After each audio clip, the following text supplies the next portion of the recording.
Hello, everyone. Welcome to the broadcast for today. I hope you all are doing fantastic and have had a wonderful weekend. I had a pretty good weekend, and I hope yours was excellent as well. Great to have you here on June 22nd. How are you doing today? I'm a bit exhausted today, a little bit tired, but other than that, doing okay. Yeah, we gotta have this nice background here as we're cooling down for a bit because it is very, very hot.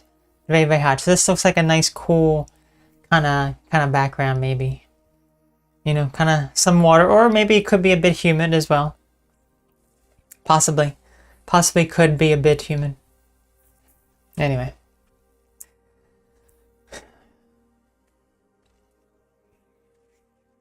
Don't have any tea today because it is very, very warm and very, very hot.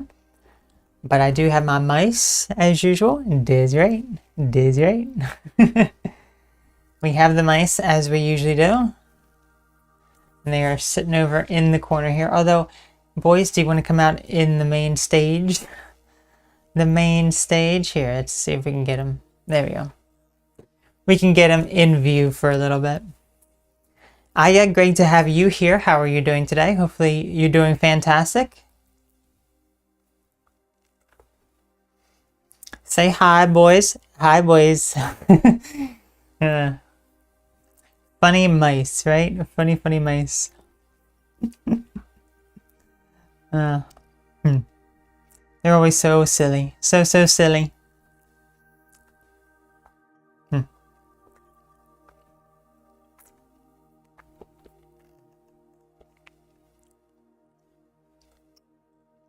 We're talking about obsessiveness today. Yes, stop being so obsessive. That's what our main topic of discussion when we talk about in a moment is. Okay. Let me...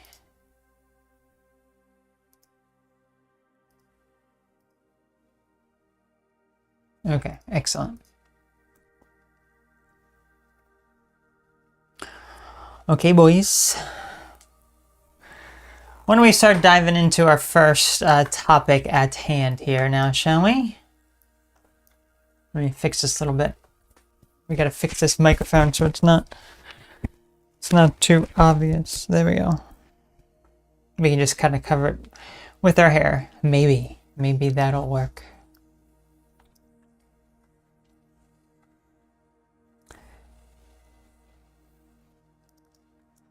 All right.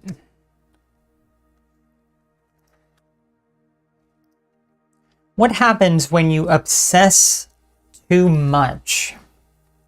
Being too obsessive can lead to a myriad of problems.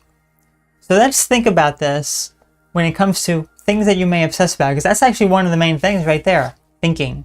You're thinking too much about something. You're obsessing over something that you really shouldn't be obsessing over, but you are. And you may not be able to know how to control it. You may not have any sort of tools in your disposal to be able to handle this obsessive nature that is within you. What are some things that we can obsess over? Well, as I mentioned, we do have those racing thoughts. Those racing thoughts about pretty much anything and everything we could possibly ever imagine. These can be things regarding your health. It could be your mental health, your physical health. Think about times that you have been in a place where perhaps you don't necessarily feel the healthiest. That things are not the best for you health-wise. And you begin to think, something is wrong with me. There's something that is wrong with me. And you keep looking online for some sort of answer. Keep thinking something is wrong. You keep trying to fit all the symptoms that you're having, trying to fit it into something and say, oh yes, this is basically what I'm experiencing here. This is basically the problems that I have, that I'm dealing with. So I'm going to label myself with this disease and that disease. You know, it's like I have heard from people who they have some sort of ailment, some sort of problem. physically they feel a certain way and they automatically think that they have some sort of debilitating, chronic, serious health condition, whether it be like diabetes or cancer or something along those lines. And it's like, let's just hold up for a moment and let's just take a pause. Because when you're so obsessive over these things like this, then you begin to talk yourself into a very negative mindset. And when you're in that negative mindset, what does it end up doing?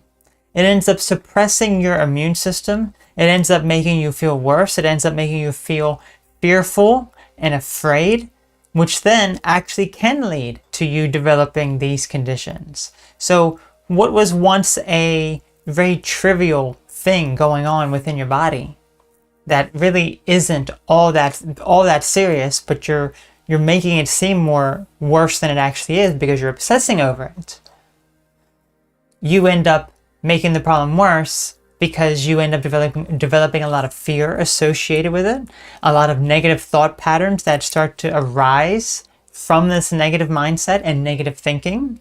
And as a result, negative things start to happen. There are people who may even take a bunch of supplements to try to fix some things within their life. Fix the problems that they have that ends up causing more problems. And I'll talk about my own story in just a moment when it comes to this, because I have my own personal story when it comes to this obsessive nature, when it comes to health. You know, it is something that is, looking back on it now, I'm like, oh wow, I can't believe that, that was my type of mindset. Now I have a very different approach and a very different mindset than I did back then. But it is something that we all need to be very mindful of, because even if you feel as though, even if you feel as though you're a very healthy person, maybe deep down you feel as though, oh, something is still not right though. I have to take this and that to fix these problems. And it's like, well, actually deep down you realize that, yeah, maybe things aren't quite what you thought that they were. Maybe they aren't as healthy as you initially thought that they were. So you're building up this negative image within your mind. So what are some other things that we can be very obsessed about? We can be very obsessed with our work, that a desire to make money, a desire to fulfill some, perhaps that can even be, if you're obsessing over work, if you're obsessing over money, if you're obsessing over some other activity that you're doing, you can often use that as a form of distraction even. And that does not necessarily mean that it's a positive distraction. It could be something that is a negative distraction, where you're not actually focusing on the critical issues at play and are instead focusing on the other things that are taking your mind off of the negative situation so you don't have to address it. And that's a major problem as well, because when you're obsessing over your job, your money, your activities, even like if you're using these distractions, if you're watching things that are distracting to you to take your mind off of things, if you're obsessing over all this, it's a type of coping mechanism. And while it may not necessarily be a extremely negative one where you're, physically hurting yourself or causing, problems along those lines, you're mentally hurting yourself. You're putting yourself in a place where you're ignoring very important issues that you have and are obsessing over other things that really shouldn't matter as much as your own personal growth and awareness of these things that you're currently dealing with within your life. Things that life is telling you, you need to pay attention to this. You need to pay attention. You need to learn the lesson that life is teaching you, but you're ignoring it. You're focusing on many other things. So there is a difference between a distraction, a positive distraction from a very negative way of thinking and a negative coping mechanism, versus rejection and denial of thinking about certain situations that are troubling to you and not addressing them. Because if you're able to address them, you wouldn't need to be so distracted with other things and obsessing over other things just to take your mind off of some of the other things. What are some other things that we can be obsessed about? I guess something else we can be very obsessed about as well. This kind of goes with the mental health example. Some sort of self-improvement, that we have to constantly better ourselves in one way or another. This can be some sort of another form of coping mechanism where perhaps deep down you feel as though there's something wrong with you. So what you do then is you find these coping mechanisms of, oh, I have to be better. I have to improve myself. And while on the surface, it may seem that it's relatively healthy, it's relatively innocent on the surface, the truth of the matter is that deep down, these ideas that you have that you need to better yourself is basically saying, I'm not good enough as I am now. That I have to be better and better and better. And I think that's a bit of a mixed bag when it comes to the reaction of that, because yes, we should always strive to be the best person we can possibly be. We should always strive to better our lives, to improve the quality of our life, to be a much better person than we were yesterday. But when you're constantly putting your current self down and saying, I'm not good enough, and you constantly are working to be a better person, you could be distracted. It's another form of coping where you don't want to face the problems that you have, so maybe you're trying to focus on other things. You're trying to think differently than how you are right now, and that is, unfortunately, that's really not going to lead to any positive place. In fact, it's going to lead to a more negative place. So we have to get ourselves out of that negative mindset as well, because when we're obsessing over that. So a lot of these things has to do with obsessiveness with ourselves. But I guess it can also be for other people as well. Like if maybe you're obsessive over reactions that other people have towards you, or connections that you have to other people. Maybe you're obsessing over a friendship. Maybe you're obsessing over a potential romantic relationship that you just keep thinking about again and again and again, and it just keeps going through your mind nonstop. Now, that is also another major thing that is very, very obsessive in nature, that you keep thinking about again and again and again. And that also causes a lot of problems within your life. So, constantly thinking, constantly obsessing over whether it be internal things, external things. We can have a lot of intrusive thoughts that come in that are preventing us, that are distracting us. Now, I would like to share a little bit about my own experience with some of these obsessive nature, because I have certainly had obsessive nature as well when it comes to a variety of the different things that we've talked about so far regarding this obsessive, these obsessive ideas. One of them being my health. So let's pause for a moment and just kind of let me reflect back to how I used to be when it came to my health. So very, very interesting, because there was a point several years ago, actually probably like over 5 years ago or so, where deep down I just felt as though something's wrong. But even though technically I found the answer to what that thing was wrong, I was really not looking in the correct place. I kept thinking I have to take more supplements to feel healthier. I'm deficient in some sort of vitamin or mineral, so I have to start taking something. And I would take it. I would really not notice much of anything. Nothing would really happen. Maybe a little bit of a, change or something, maybe slightly positive that would happen. But for the most part, there wasn't anything major that really happened. Some supplements were certainly better than others, but here I am, taking these things for a long time, many, many years, and I'm thinking, I'm just spending all this money on all these supplements that really are not doing much of anything.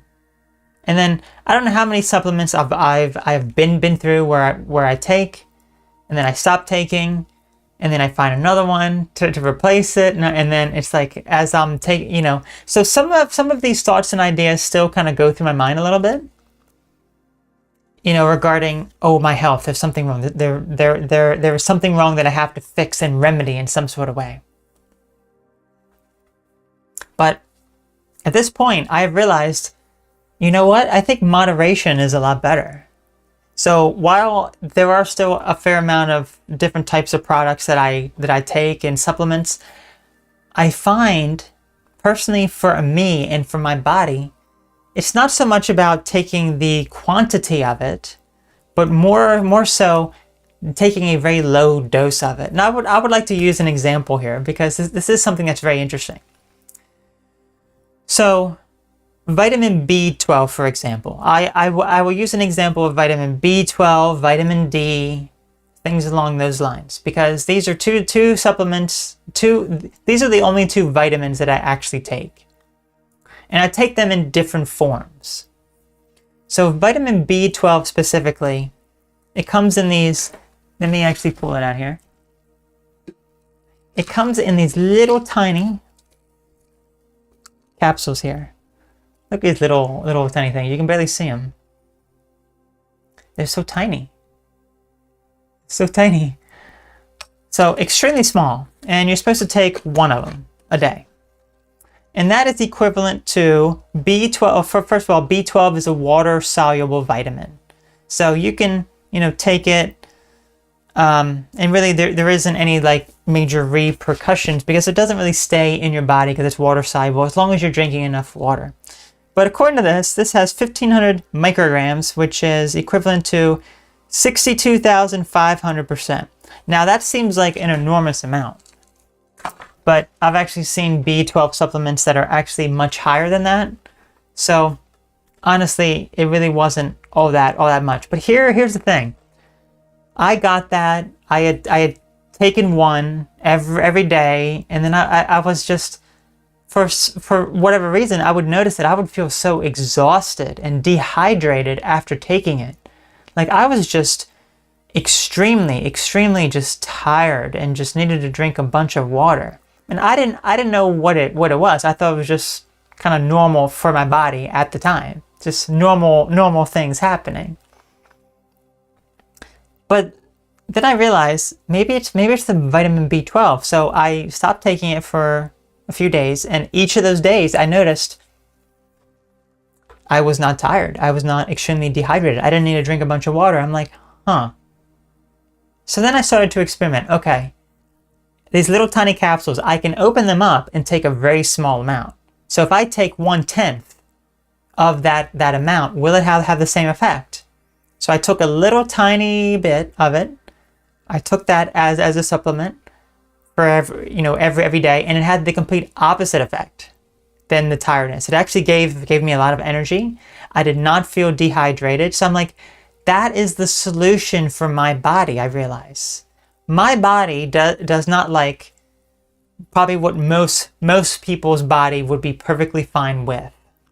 So all this time, when I had been taking these supplements and these vitamins before, they were doing more damage to me and causing more problems because I'm a very sensitive person.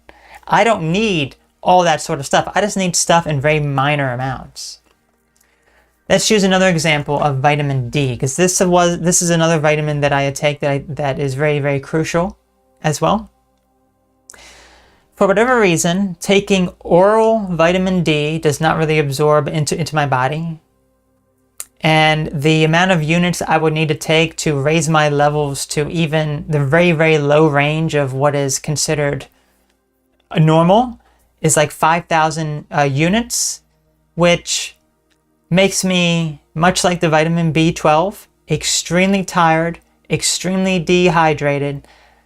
And I'm like, there has to be another way. So that is when I started to lay out in the sun for a little bit each day. But sometimes, that's not enough.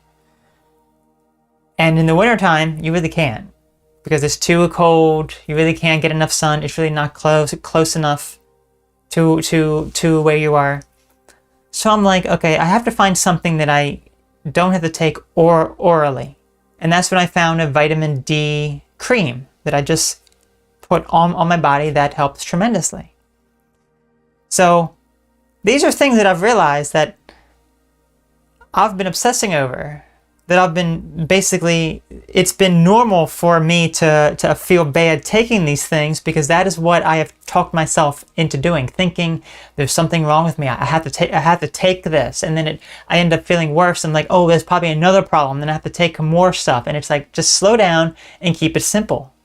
If you just keep it simple, then a lot of those problems go away. They really do. But you know, I've had plenty of obsessive intrusive thoughts. I've had all those sorts of things go through my mind about problems that I have, things that I could be obsessing over, constantly going through my mind again and again and again. So these are things that you have to be mindful of, because these are problems that you could have, that you're obsessing over things, that you have to change your perspective, change your mindset, and then everything starts to fall in line and you feel a lot better. But how do we do that? How do we stop a lot of these obsessive thoughts? Well, we'll talk about that in the next segment, because it's very important to let go of a lot of your obsessive thoughts that you have. I would like to say hello to Repeat Press Muy, Igor, Ryan. How are you all doing today? Hopefully you're all doing fantastic. Ryan, it's been a while since we have seen you. How are you doing? Let me read over some of your comments here. Why the obsession topic? Yes, we had to talk about obsessiveness, because that was our topic on Friday. We do the live stream in conjunction with our Friday topic. So Friday we had talked about obsessive nature. Mice, can you say hello to all of the amazing people here? Hello, boys and girls. How are you all doing today? Hopefully you're doing lovely.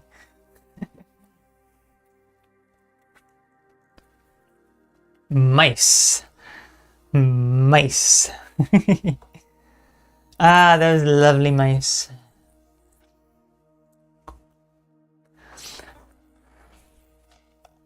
Let's say, obsession is just 24/7 focusing on one thing. It could be multiple things. It doesn't necessarily have to be just one thing. It could be multiple things.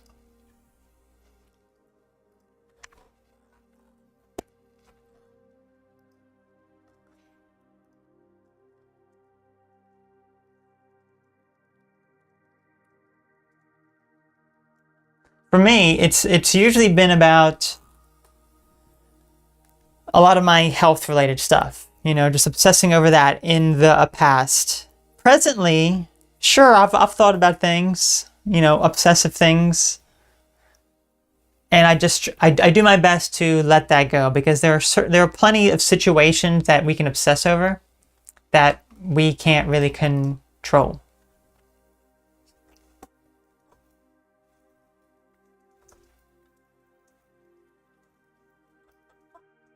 Okay. Obsessiveness about trait of obsessiveness. Yeah, maybe. Maybe that's what I'm doing. Maybe I'm obsessing over being obsessed. Oh no. Oh no, I'm obsessing over being obsessed. I know what these mice are obsessed over. Oh, you do know, Laser? Yes, boy. You obsess over feet. It is right. Don't do it, boy. It's disgusting for my stream. Really? There you go, boys. This is on point. You're an incredible speaker, by the way. Well, thank you. I appreciate that. You know, it's very interesting to think about Maya speaking, because if you recall this story, or if not, if you're brand new or have not heard my story before, when I was in high school, I was terrified of public speaking. I could not give any sort of presentation. I was just filled with so much anxiety and would struggle so immensely. But in high school, that's when I realized I have to do something about this. I have to change something. That's when I found self-hypnosis. I did self-hypnosis to allow myself to be able to speak publicly, to be able to have confidence with public speaking. And guess what? The next time I had to do a presentation in front of the class, it wasn't all that bad. It was much less. It wasn't perfect, but it was much better. And now I think I've gotten so used to it because I've done these live streams for so long. I've been making videos for 12 years now. Let me see exactly when, but I think my anniversary is three weeks from now is my YouTube anniversary. 12 years. Crazy to think about, isn't it? Now, of course, I'm not giving a presentation in front of thousands and thousands of people. You know? Like, I don't, even if there were, you know, millions and millions of people watching the live stream, I don't see those people. I'm just in here alone in my room talking to my camera and my computer and my mice. Okay? It's like, ain't no one right here. It's like, why am I going to feel nervous or anything else along those lines? So that is different than actually seeing the people that you're actually talking to. You go in front of the stage, you talk with you see all the people listening. But the thing to remember is that they're all there to listen to you. They're all there to learn something from you. Or, you know, I'm just thinking, like, if you're like a comedian, they are there to laugh. But you may get all upset because you're like, oh gosh, I have to do this. I have to be this way, or people are not going to like me. So you really have to shift your focus when it comes to having any sort of fear, because you should not have any sort of fear when it comes to getting out and doing some sort of speaking. You should be able to have confidence. You should feel excited. You should be filled with a passion and desire to actually help and teach other people. So that is really what you have to replace the fear with. You really have to feel more excited than you do fearful. Because it's like, am I nervous to get on here and teach other people about ways that I have overcome my own struggles? No, I am excited about it. But I feel so afraid. It's like, no, I am more excited. I'm going to replace this with excitement because I am more excited. Just like these mice are excited to see everyone. Dizzy, right? Dizzy, right?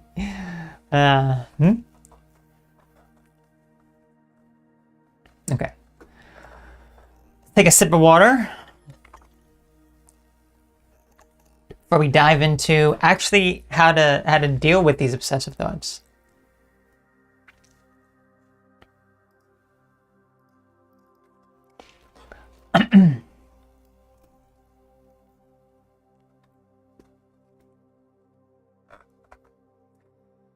Alrighty.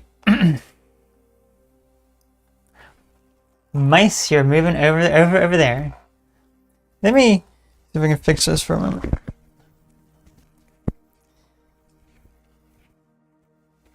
Okay.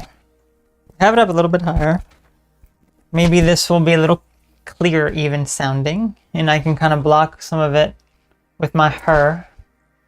There you go. Some of it is blocked with my hair.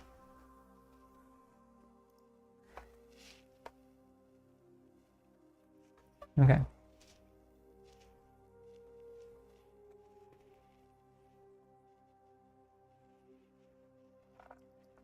So we just talked about obsessive thoughts. When you have a lot of these obsessive thoughts, whether it be with your own health, your own self-improvement, you could be trying to form distractions by doing various jobs or activities, and you're not really focusing on the actual problems. You can be obsessed over another person, whether they like you or not, whether it be like a friend or a romantic partner.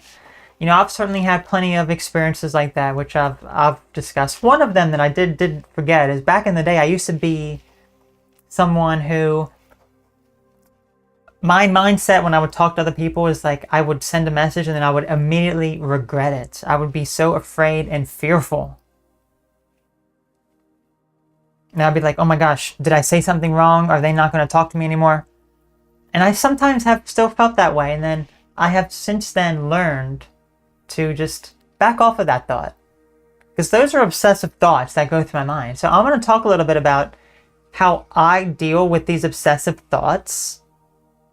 And perhaps a lot of ways that can really help you. Because these obsessive thoughts can be very debilitating. Because they put you into a state of fear and panic and basically a type of paralysis. You're not able to make a decision. You are frozen when you have a lot of these fears. You're frozen when you begin to obsess over things because you're beginning to think all these thoughts going through your mind. So you end up taking an action that often is very negative and it's not a positive action. So I'm going to share a little bit about my own ways of how I stop these obsessive thoughts as well, and perhaps some ways that will really help you. So we did talk about distractions when it comes to obsessive nature. And I did say that this is double-sided. It can be both positive and negative. What does that mean exactly? Well, if you're distracting from the bigger problem that you have because you don't want to face it, that is something that is very negative because you're not actually dealing with the problem. I use distractions as a positive means of dealing with a lot of these obsessive thoughts that I have, because I realize when I start to feel bored, when I start to let my mind go places that it really shouldn't be going down, like a rabbit hole of thoughts and ideas, I need to stop it. And usually a very good way for me is to have some sort of distraction. And by distraction, that could mean start working on something, start shifting my focus to something else that could be perhaps a bit more positive in nature, something that is going to allow me to shift my focus in a more positive direction than constantly going down this rabbit hole that leads nowhere.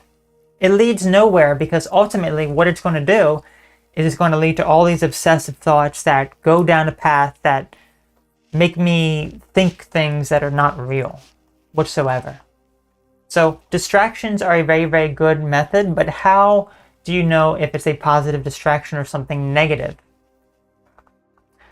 Well, I think this is just mostly a feeling. Personally, this is a feeling that I often have. It's like I start to realize where my negative thinking starts to come into play. And it's not that I'm trying to deny something or push something out. It's more so that this mindset that I have is starting to lead to negative thought patterns. So I have to have a distraction. And that distraction can be an activity. It can be work. It can be any number of things to really take my mind off something. And it's interesting because when I'm working on that, it can often uplift my mood so much that when I'm done with the activity, if my mind were to think about the thing that I was obsessing over, then it doesn't really happen anymore. I don't feel negative. I don't feel bad. But sometimes if I'm distracted with something else, I'm working on something else, I have this positive coping thing, and then I'm done with that project, immediately my mind goes back to what I was obsessing over, and then it's like dread again. Dread, negative feelings, negative mindset going, all this stuff going through my mind. So then I have to sort it out and go through some other methods of dealing with some of these obsessive thoughts. One of the most useful things is mindfulness. Mindfulness is the practice of being in the present moment. When you're obsessing over things, that is your mind perhaps creating what-if scenarios that are giving you anxiety, or you're obsessing over past situations. These past situations can lead to depression. Depression, anxiety, whatever other negative feelings that you have. Mindfulness can bring you back to the present moment. But here's the problem. If you've never practiced mindfulness before, guess what? It's going to be very tough for you. It is even still tough for me at times where I have these obsessive thoughts and it's like I'm doing my best to calm my mind, relax my mind, but it's just, they just keep coming. They just keep coming. And sometimes I will be trying to quiet my mind. I will do a meditation. I will relax. And I'll think that I'm in a, more relaxed space. And then all of a sudden they just kind of come back and I completely, lose my train of thought. And it's like my thoughts are going through my mind again. And then it's like I'm lost in my thought again. And I didn't even realize that I had changed back into that mode. So sometimes it can be very hard. It really can be. But you just have to go with the flow of it. Okay? So that's something that I've realized. It's like if doing a meditation is a bit too hard for you at that moment, just allow the thoughts to flow. Have the thoughts go through your mind and just envision yourself taking a step back and just observing them. They say this, they say that. They have all these expectations. They are thinking negative things about certain situations going on in your life or certain people, or you just hear conversations going on, all this sort of stuff. Just take a step back and just try to avoid yourself from stepping into that and actually it consuming you. Because the moment you step into it and have it consume you, you feel the emotions of it. You feel the emotions of it as it begins to bring you down and weigh you down. And then you start going down this negative thought pattern and then everything just goes out of control. You don't want that. You want to take a step back and just pause for a moment. And just let your mind go. Let those thoughts flow through your mind as they want to do. But don't have an emotional attachment to it. Something else when it comes to these meditations or mindfulness that I do is what I notice is when you're focusing on the breath, when you're focusing on breathing, when you're breathing in and you're breathing out. When you're actively breathing in, I find mine is very focused. I can focus on the breath coming in. When I breathe out, I can focus. I envision and I imagine the breath coming out. The problem is it's in between those breaths that cause a distraction. You breathe in, that pause, that brief pause, whether it be for a second or a half a second even, thoughts come in. Thoughts come in and distract you, take your mind off things, and then very, very quickly you start going down a different path, and then your mind is distracted again. So what you can do is shorten that breath even more, where you're just immediately breathing out the moment that you breathe in, or you could pay attention to those little pauses. You can do a visual representation of a conveyor belt. If you think about a conveyor belt, breathe in and then it goes around the side. Pay attention to that little part where it goes around the side, and then you breathe out and then it goes around the side again. If instead you're focusing on the item that is on the conveyor belt, it goes to the end and then the item falls off as you're distracted. You're not focusing on the conveyor belt itself. The breath, you're focusing on the action on top of that. You don't want to do that. You want to focus on the whole thing entirely. So that's just something that I have found very, very helpful even.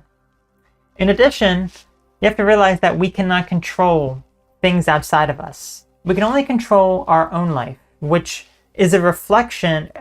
Things on the outside of us are often a reflection of us internally. So while we can't directly change events outside of us, in a sense, we kind of can by changing ourselves, changing our perspective, changing our attitude and our mindset, then the outside world begins to change. So If you're expecting someone to do something or to behave a certain way and you're obsessing over it, the thought that comes to my mind is, if you're upset, like how I used to be, if I'm obsessing over someone's reaction to a message that I send them, and this is still, as I said, this is still sometimes a problem a little bit, but I take a step back. I'm like, I'm going to detach from the outcome of this because I don't have control over it. If I send a message to someone, which, I'm every single day, I'm talking to random people I've never met before. I don't know anything about. I'm just meeting new people every single day, all the time, always, okay? If I'm sending a message to someone and I'm interacting with them, I'm talking with them, I send a message.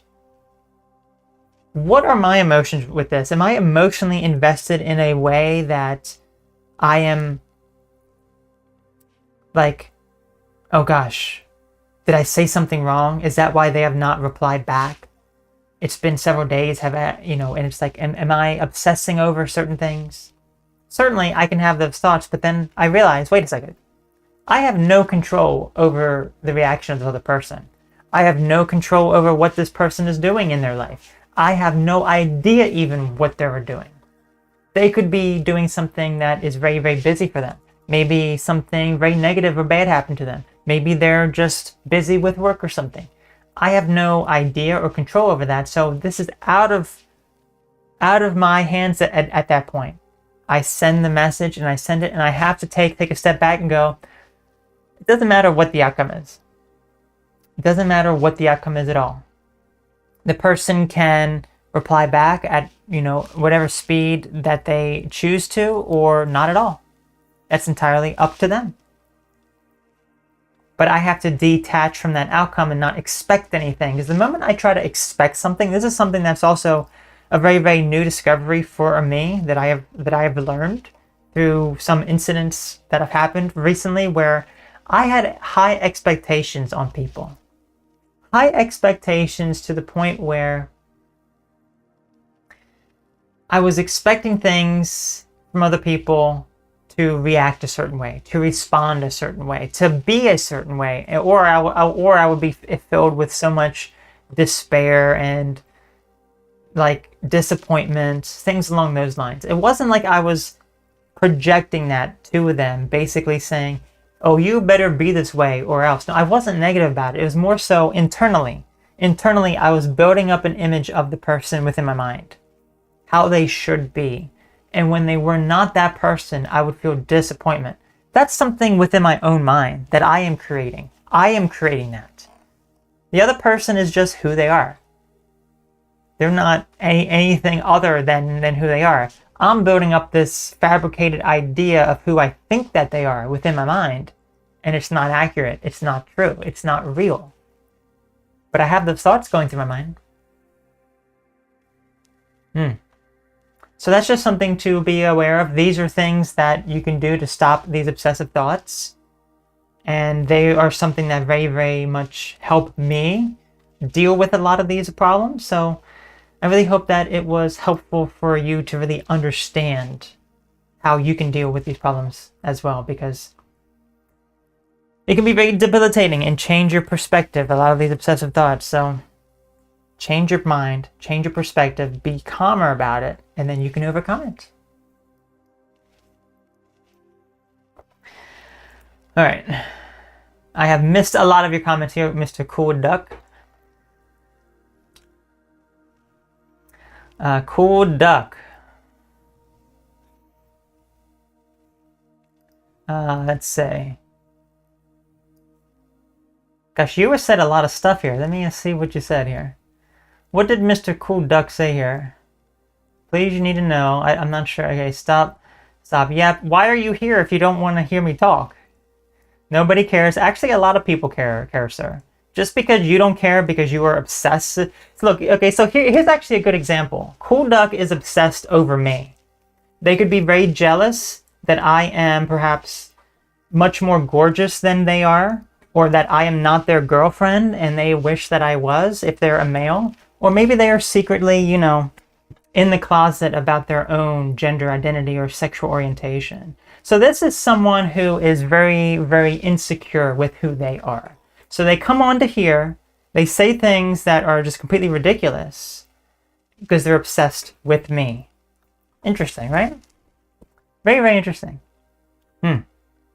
So, yeah. All right.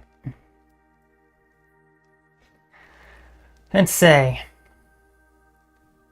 Every time she looks at the chat, she holds in a laughs. I wasn't even looking at the chat the entire time, so yeah, you have no idea what you're talking about. So, and I think that person is now gone. So there we go. So look, I'm really glad that this person stepped in at this time, because that was a very good example of someone who is obsessed over other people. So, someone who is very jealous. This is probably like some very immature person who literally has no. Wait, this is. Who literally has no way of dealing with any of their problems. So there you go. I tell it like it is, and guess what? I ain't afraid to say it. 'Cause I don't really care. Now, do I? I don't. Let's see. Do you have meditation guides on your channel?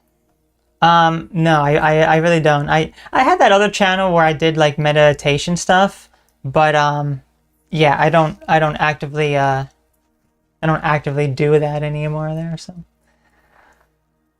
let's see. Hello to you, June. How are you doing today? Hello to you, Alioth. How are you doing as well? Let's see.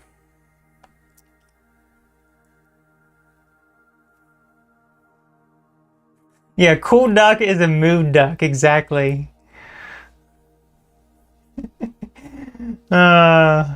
Millie, great to have you here. How are you doing as well? Yeah, too bad Cool Duck didn't stick around for me smack talking them. You know, I smack talked that duck into roasted duck. Is what I did. And guess what? I don't even eat duck, but I'm gonna roast that duck up and just let the flies eat it. I'll just give it to homeless people instead. I'll give it. Actually, you know what? It's not even worth that cool duck ain't even worth a homeless person's appetite. It's worth the flies. Let the flies eat it. Let's see. Millie has arrived and I'm on a train home because birthday party. Yes, happy birthday to you, Millie. Hopefully you're doing fantastic. I say thank you for your advice, Autumn. Yes, I appreciate that. Yeah, absolutely. Hopefully it was beneficial to you. So my name, Otano. Otano? I don't know how to pronounce Spanish, sorry. I don't know Spanish. Yeah, I think we talked about that last time, right? I do not know Spanish, no. That was not something that I ever wanted to speak. DNA, great to have you here. One day I want to be close to my friend and laugh until I cry, and the next day I can't bear to be with them. Why is that, you think? Why is that you think? It's interesting. Yeah, it sounds like a lot of like ups and downs, I would say.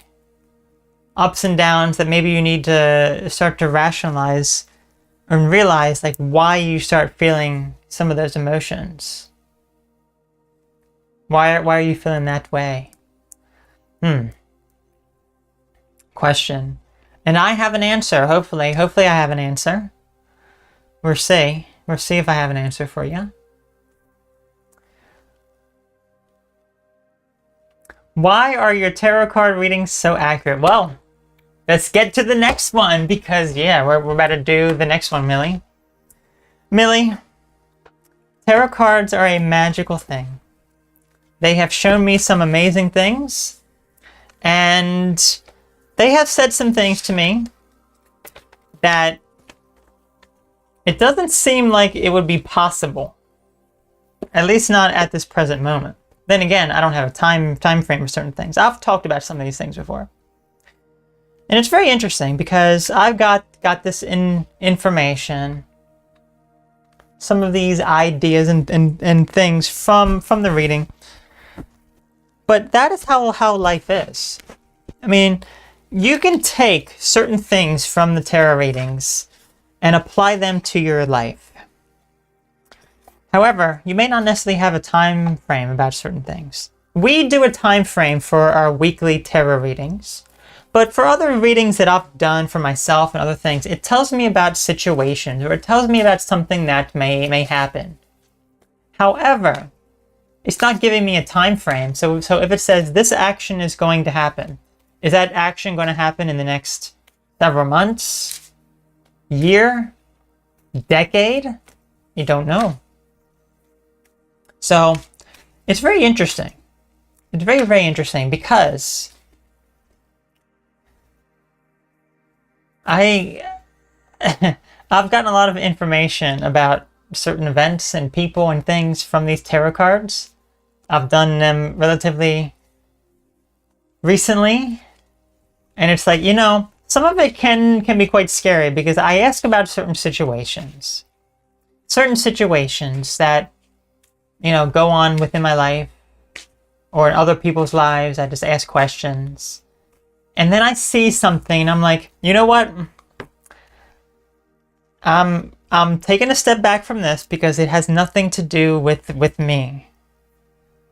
It has nothing to do with me. So I'm not going to go into specifics about these things because it's like, you know, it's not on me. It's not on me.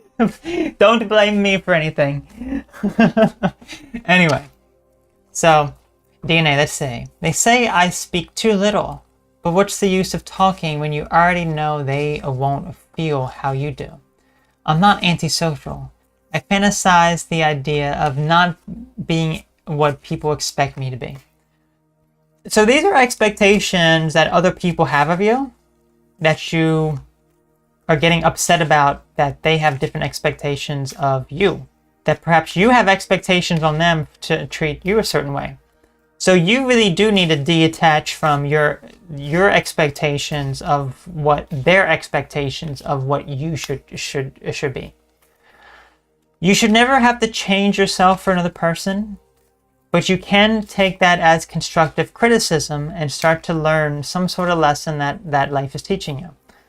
If life is teaching you something, giving you some sort of idea or answer about certain things, then you need to take that and actually utilize it to your own advantage.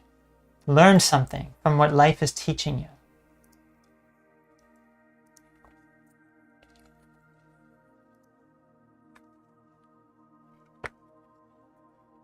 All right. So,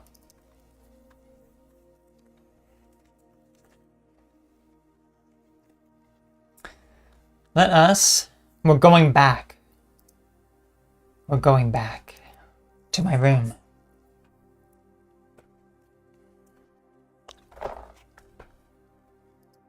It is time now for the weekly tarot reading ahead. So we're going to draw one card for the beginning of the week, one card for the middle to end of the week, and then one card for the weekend ahead. So let's get to it now, shall we? Let us move it down, move it down there. Okay. So as we shuffle these cards now, we're going to ask about what the beginning of this next week holds, okay? What does the beginning of this next week hold for us? Let's say the beginning of the week, let's say. Okay. I think we got a card that started to pop out a little bit there. Let's say. Sometimes we just let them fly out or whatever. Sometimes we may draw them, but anyway, middle to end of the week. Middle to end of the week. Let's say. Let's see what we end up getting here. There it is. Oops. Okay. Let's hide that, and then the other card came out as well for the end of the week. Actually, maybe that is a double stack for the middle. Yeah, I think maybe that needs to be clarified with that. Okay, so we have a little bit of a different thing here. Now this is going to be for the weekend ahead. The weekend. Let's see what we end up getting here for the weekend. What does the weekend bring? What does the weekend bring? The weekend brings What? There it is. Okay. So, week ahead. The beginning of the week. Let's see what it brings us here. The Queen of Swords. Okay. I think I've seen this one quite a bit recently. Actually, a lot. Actually, a lot. Here it is. The Queen of Swords here. Let's take a look at her. She looks like a confident woman holding that sword. Alright. I think maybe this was in the prior reading. This was in the week. This was in the reading for the prior week. Was it in the same position? Possibly. So I think it was. I think this was the first card in our prior reading. So this can indicate this can indicate a person, even like it could be a woman on her own who has known suffering and loss. She could have inner strength is a good description of this person. Perhaps a very independent person. Extremely well organized and effective as well. So it is really a lot about the having a clear mind. So again, you want to take this into consideration at the start of this week as well. Have a clear mind as well. Have a clear mind. So yeah, this was the same card as last time. Have a clear mind at the beginning of the week and see what leads to the middle of the week. Because maybe you will need this because we have two cards here. So our first card is the Ace of Wands. So the Ace of Wands is usually about something new here. So this can be some sort of creative energy that is starting to happen. Some sort of inspiration or idea that you may have that's getting off the surface. This can be very career oriented as well. Something that is a very positive new beginning for you. So career or business orientation, a new job, a new business venture. Things are just starting out here. High degree of energy and action may be required, or is the beginning of something here. It can represent an entirely new way of life, or in anticipation or excitement about a certain transition that may end up happening. Okay. Let's say could indicate some sort of new relationship even. So very interesting. So maybe this will clarify specifically what this new beginning is about here. And we have the Five of Cups here. Actually, let me just show you this card here. There you go. It's a new beginning, very fiery passion, something new. Now the Five of Cups rather. Five of Cups. So this is a person here, if you look, this is a person who has despair, as you can see. He has some cups there that are empty and he has some despair. But if you notice behind him, there's two more cups there as well that he's maybe turning his back to. He's not paying attention to. So this is the Five of Cups. So maybe this is something that will coincide with this, or maybe it'll help you alleviate some of what you feel here in the middle of the week. This can be loss or grief or your own self-pity that you have. So let's see. Let's understand this one a little bit more. Experiencing feelings of disappointment. Others may have let you down, or you feel in some way betrayed. So you may recount previous actions with some regret at how things have turned out, either due to your own actions or those around you. So we did talk about, just maybe you're obsessing over things a lot. You're obsessing over too many things. Maybe that's kind of what it's telling you here. Like, time for you to have a new beginning when it comes to these obsessive thoughts going through your mind. Maybe someone has hurt you here. Perhaps a lover or trusted friend was not all you had hoped them to be. This is something that I had talked about when it comes to like my own anticipation or expecting certain things from certain people, like certain ways of actions and such. So you have certainly some things to be mindful of. Now, what about the weekend ahead? Let's see what the weekend brings. Now that you can be a bit more clear-minded, you can maybe begin a new venture when it comes to certain things going on in your life. Maybe you're no longer going to be disappointed. Maybe now you're going to venture to a new path, a new way. And let's see what the weekend brings for you. The King of Cups. Okay, so this is a man here. Take a look here. So some sort of balance, maybe some sort of having some sort of compassion for various things. Let's take a look here for some more additional clarity when it comes to this king here, the King of Cups. Okay. So this is someone who is often found in the helping profession. So this could be someone who is very, very helpful in nature. Care and concern for other people. And it can also be, let's say,